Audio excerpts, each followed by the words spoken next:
Alright, the first month of movies is finally over as it has now entered February. We are currently on February 5th. So today I'm going to rank all 6 January 2024 movies I have seen. I don't have a single review on my channel for any of these because I did not have the time. I spent January doing a lot of my end of the year rankings. I did some for the best, the worst, the most disappointing, the live stream, and the TV show. So it's been kind of a complicated month, but now that we're here, I'm going to review all the 6 movies I have seen. Currently, this is kind of my ranking of the year. I've also seen Argylle, so that's another one. Argylle will be my next video. It will be a review of Argylle next. Anyway, so if you want to know what my opinions on or any of these movies, this is all that I have seen for this month. This is all what I think about them for this month. And with that said, please make sure to subscribe, hit the like button, hit the bell, and comment down below what is your ranking of the January 2024 movies I've seen. A couple I missed. I didn't see Mean Girls yet. Believe it or not, I kind of want to check it out. So I'll check it out when that hits Paramount Plus. And I didn't see the Justice League Crisis on Infinite Earths Part 1. I just started watching the Tomorrowverse this month also. I've already got the first 2 movies down. So once I get there, I'll just do a binge of the Justice League Crisis on Infinite Earth. And I'll probably do a binge review of those at the end of the year. With that said, let's get started with number 6. Actually, before we get started, I do want to mention there will be kind of a companion video on my second channel. I will do a ranking of the 3 TV shows I have seen. That'll be another video up on my second channel here in the next couple of days, and I'm sorry about that. With that said, my actual number 6, my least favorite movie of the year so far, Night Swim.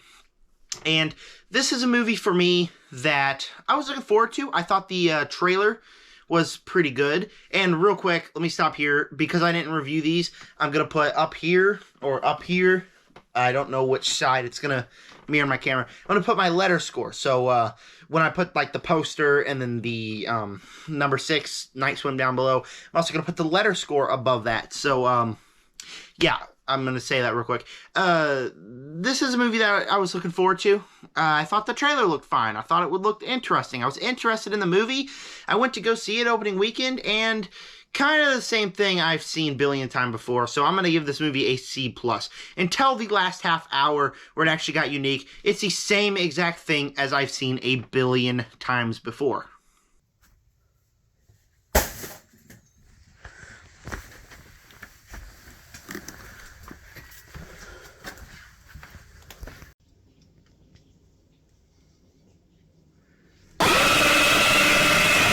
Yes. You can't go around naming, like, a horror movie that's not, like, really good, that doesn't have that exact same format. And this movie is one of those. So I was, like, for the first hour, I was kind of sitting there bored. Like, come on. I've seen this before. Oh, is it going to be a jump scare? Oh, no, it's not. Oh, jump scare. Like, come on now. I knew exactly when the jump scares were going to be. Nothing special. Kind of disappointed me then. When we get to the third act, I thought it did something pretty unique. I like the idea of there being like the haunted swimming pool being kind of like a wishing well, and wishing people wishing Wyatt Russell is what he wants, wishing people what they want. Kind of like an interesting twist on things. I also kind of love Wyatt Russell, and so seeing like an evil, crazy, psychotic Wyatt Russell was really cool. Like, that was really, really neat. So there was some things that I liked in the third act that made it worthwhile. I left on a high note. I left the movie like, you know what? The third act was worth it. It was worth sitting through that. But the first 2 acts I was kind of bored. Didn't really land anything for me, so C+ for this one. Number 5 is The Kitchen. C+ again. The reason I put this one above Night Swim, I have more problems with this movie, but this movie's more fun to talk about. You know, where Night Swim, you're just kind of like, oh yeah, it's a movie you've seen 10 billion times before. And so while I think they're kind of on the same level, this one is more fun to talk about because it's more unique. It's Daniel Kaluuya's directorial debut. He directs it with some other person, I don't know.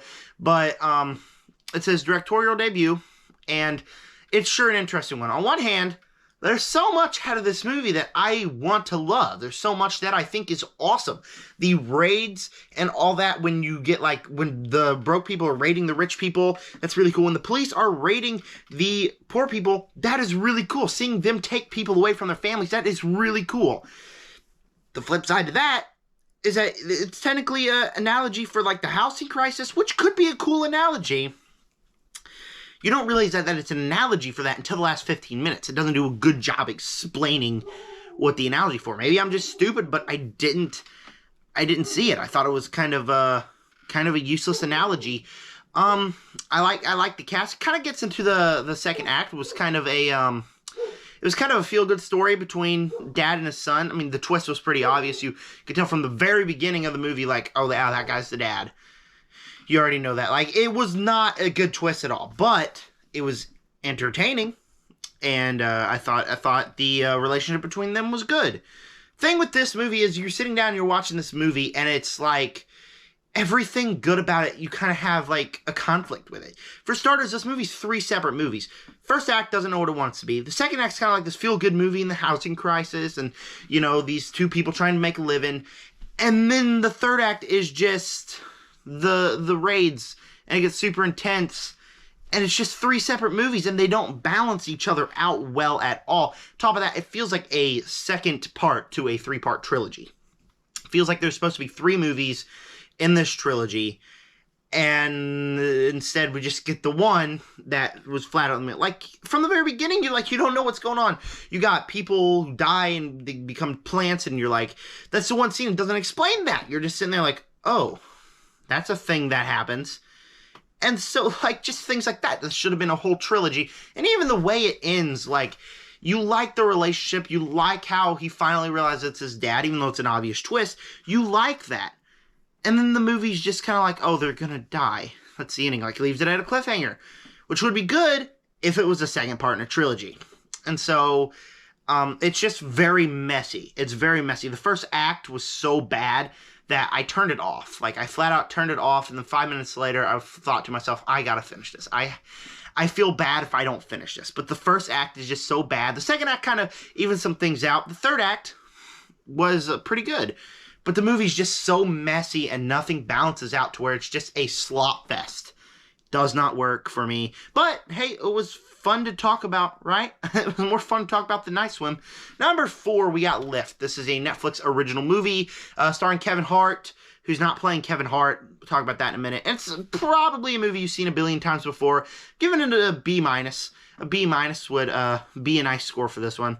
So you've seen this movie before. It's type of movie I like, you know. You got people raiding...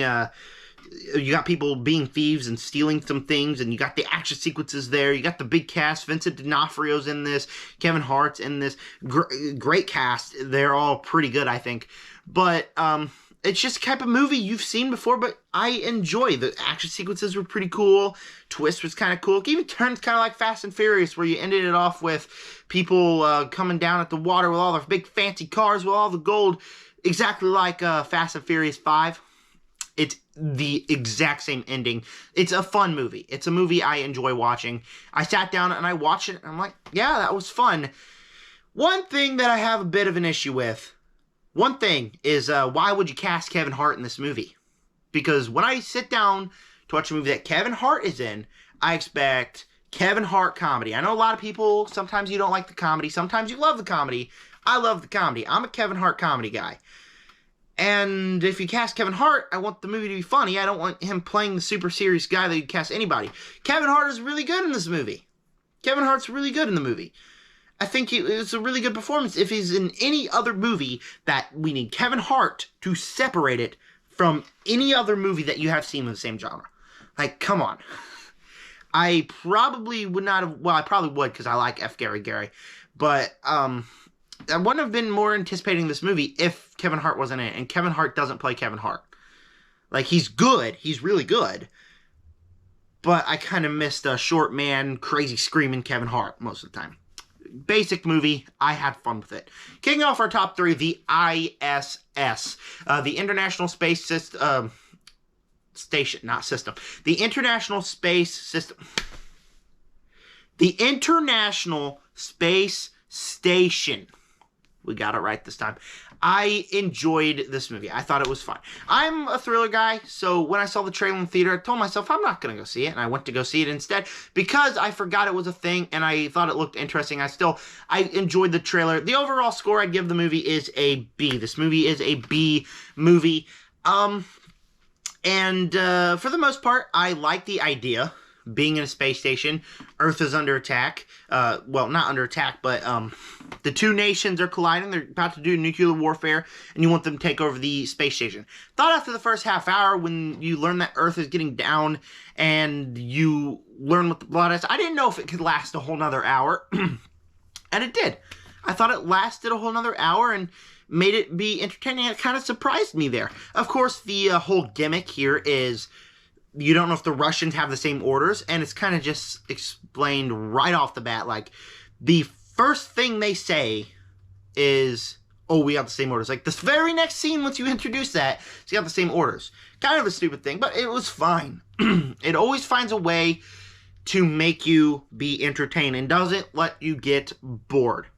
And I feel like it kind of takes a slasher route where characters die and then they kind of come back to life. But a couple characters die, and I thought that was pretty interesting. I love the cast. I thought the cast was great here. The movie's just a good watch. You never got bored of it. I thought it was a fine movie. Third act gets a bit goofy. It really does. You get a certain character, takes on a certain character arc that kind of made me sit back like, oh, whoa, okay, I don't like this character arc at all. It feels so unnatural from him. Kind of gets a bit goofy, but it doesn't kind of ruin the whole movie like a lot of people are saying. Like, the third act didn't ruin the movie. It's goofy, yeah. It's fascinating and bizarre why they chose this exact route to go with a certain character. But it doesn't ruin the movie. It's just kind of goofy, and I had fun with the movie. I thought it was fine. It's not a great thriller, but it never got me bored, and so I thought it was fine. Second place, Self-Reliance. This is a Jake Johnson movie that you need to go watch. It's going to be plus for me. It's not great, but I kind of really enjoyed this. If you don't know what this is about, it's about Jake Johnson is this lonely guy. He's still living with his mother, whatever, and he kind of is walking home one day. He kind of has the same exact schedule that he always does. He's walking home one day, and what's his name? Adam Levine. Was it Adam Levine? I don't know. Some famous celebrity that I can't remember right at the moment comes driving up in a limousine, says, get in, takes him to a black marketplace, and basically he's in this, or not black market, but black web, and basically he's in this game where hitmen are trying to kill him, and nobody believes him, and it's cool. And I thought, like, that idea of there being a lonely guy was kind of good and kind of explored great, to where when you get his romance with Anna Kendrick, because yes, there is a romance with Anna Kendrick that really works here. When you get that romance, you kind of feel for the guy, and you're sitting back like, I want this guy to win here, and you just kind of feel bad for him as he's lonely and as he goes through his character arc there as he wins. Of course, nobody starts to believe him. He never fully wins. He's just a lonely guy, which can kind of be relatable to a lot of people, me included, because, you know, well, not really lonely, but, like, you know how, like, he can't get girls. Like, the girl that he liked just kind of ditched him. And, like, you feel for the character. He's got a relatable character arc that can relate to several people in the world. Like, it's a relatable character arc that you make. So you kind of explore that throughout the entire movie, while also kind of being entertained. The movie's funny. It can really be funny. The cast is great, obviously. Jake Johnson, Anna Kendrick romance really works again. I really did like that romance. And so it's just a good movie. It's just a feel-good, heartwarming movie that's kind of funny, kind of a fun watch direction by Jake Johnson. Thing is, it does kind of get too goofy. Like, sometimes the tones don't balance. Like, the story about a lonely guy and then, like, doing the... It's a really bizarre plot is what I'm trying to say. Like, none of this makes sense. It's enough. Nobody acts like the actual way a real human being would act. So that's kind of bizarre. But the way they explore loneliness in there, I thought was really good. And it's just a really entertaining movie for me. I really dug the movie. But first place... The Beekeeper. I know you can't see it because of Pennywise, but let's have the poster's being really weird.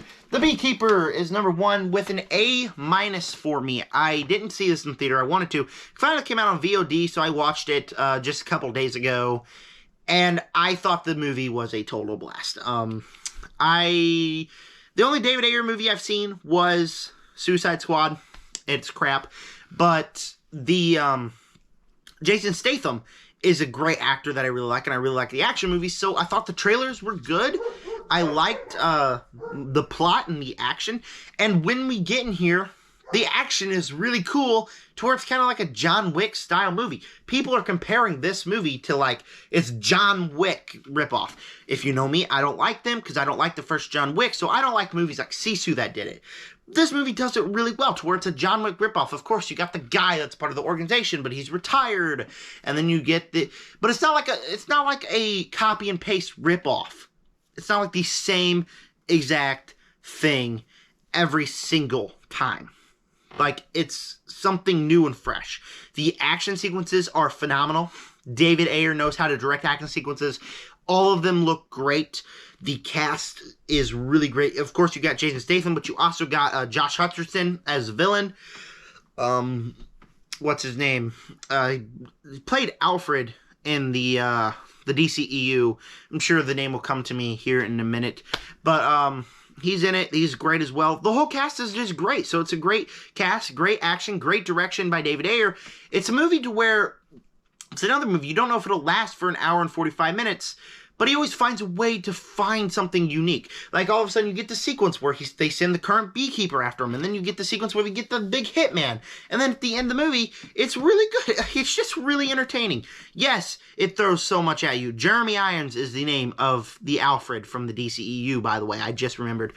But it throws way too much at you most of the time. But it's just entertaining. Sure, was I exhausted by the end of the movie? Yeah, but I was blown away and was just so entertained by the cool action sequences that David Ayer is able to do. And I think that this movie is just an absolute blast. And it's my favorite movie of the year right now. So, yeah, that was my ranking of the January 2024 movies I've seen. Don't forget to go check out my second channel, More ZMC. That will have a ranking of the 3 TV shows and also Argyle review. And I might include Orion in the Dark in that. I have not seen Orion in the Dark yet. So if I watch it by the time I get around to filming that, I'll include that. People are asking, where is the comic book ranking of 2024 or 2023? I'm not going to get around to it. I was planning on getting it out in January. I just didn't have time. So, yeah, I have to, that video is kind of scrapped, so I'm sorry about that. But, yeah, thanks for clicking on this video. Make sure you let me know down below what is your ranking of the January 2024 movies you've seen. With that said, subscribe, join the Nerd Army. Peace out.